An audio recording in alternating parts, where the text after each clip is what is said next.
প্রিয় ভাই ও বোনেরা, আসসালামু আলাইকুম। আশা করি আপনারা সবাই ভালো আছেন। আজকে আমি আপনাদের সঙ্গে যে বিষয়টা শেয়ার করব সেটা হচ্ছে খামারি সফলতাটা কি।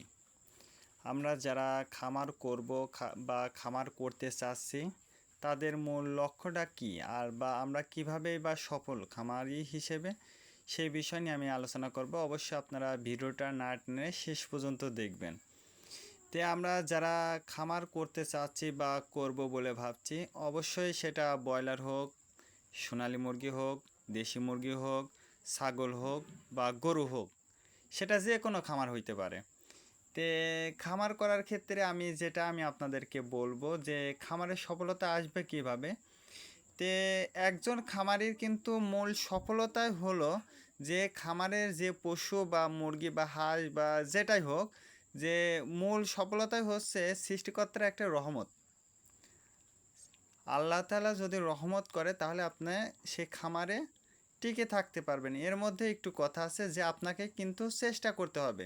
চেষ্টার পরে আল্লাহর উপর ছেড়ে দিতে হবে। আপনি চেষ্টা না করলে কিন্তু আপনার নিজ পরিশ্রম করতে হবে। আপনি যদি মনে করেন যে আমি কর্মচারী বা লোক রেখে যদি খামার করতে চান, তাহলে কিন্তু আপনি ঠিকভাবে খামার করতে পারবেন না। তার কারণ আপনার প্রথমে কিন্তু পরিচর্যা করতে হবে এবং নিজকে পরিশ্রম করতে হবে। পরিশ্রম করে তারপরে কিন্তু আপনি খামারটা টিকিয়ে রাখতে পারবেন। তার কারণ একটা খামারে যখন একটা গরু বা ছাগল বা মুরগি যখন অসুস্থ হয়, তখন কিন্তু সেই দায়িত্বটা কিন্তু আপনার কর্মচারী কিন্তু সেইভাবে মুরগিটা দেখভাল করবে না।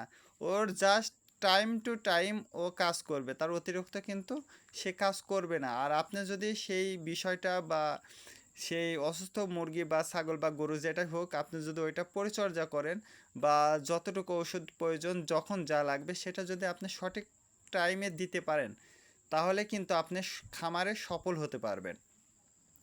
সেক্ষেত্রে আপনি সফল তখনই হবেন যখন আপনার চেষ্টা থাকবে যে এইখান থেকে আমাকে কিছু করতে হবে, তাহলে কিন্তু এই খামারটা করে আপনি সফল হতে পারবেন। আর আপনার খামার যদি মুরগিগুলো বা হাঁস বা গরু ছাগল যেটাই হোক, আপনি যে খামারই করেন, যদি সেই প্রাণীটা যদি সুস্থ থাকে, তাহলে কিন্তু আপনি একজন খামার হিসেবে সফল। সেক্ষেত্রে আমি বলবো যে আমি যে দেশি মুরগিটা পালন করতেছি, আমার মুরগিগুলো যে সুস্থতা আছে, আল্লাহর রহমতে যে সুস্থ আছে, এটাই কিন্তু আমার বড় সফলতা। তার কারণ আমার মুরগিটা যদি মারা যায় বা ডিম পাড়া কমায় দেয়, তার কারণ অসুস্থ মুরগি তো ডিম পারবে না। আর অসুস্থ মুরগি এই যে বাচ্চাগুলো আমার দেখছেন যে কোটি কোটি বাচ্চা, এইগুলো কিন্তু বাঁচবে না, এগুলো কিন্তু মারা যাবে। আর এই মারা যাওয়ার কারণে কিন্তু আমার খামারে ধ্বংস অনিবার্য, আমার লসের সম্মুখীন হতে হবে। এই জন্য আমি বলবো যে আপনার মুরগি যখনই অসুস্থ হবে, তখনই কিন্তু মুরগিটার পর্যাপ্ত পরিমাণ চিকিৎসা করতে হবে, যে কি সমস্যা হয়েছে এবং সেই বিষয়কে আপনাকে কিন্তু ধারণা রাখতেই হবে। আপনার যদি রোগ সম্পর্কে দেশি মুরগির খামার বা যে কোনো খামারই করেন না কেন, যদি আপনার রোগ সম্পর্কে ধারণা না থাকে, তাহলে কিন্তু আপনি খামারি হিসেবে সফলতা অর্জন করতে পারবেন না।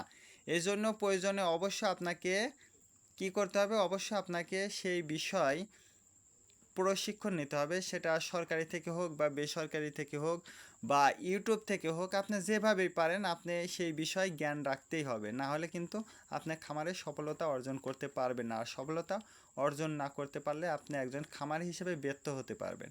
এই জন্য আমি বলবো অবশ্যই আপনারা রোগ সম্পর্কে ধারণার জন্য যে কোনো মাধ্যম উপায় অবলম্বন করে অবশ্যই সঠিক চিকিৎসার ব্যবস্থা করবেন, তাহলে আপনি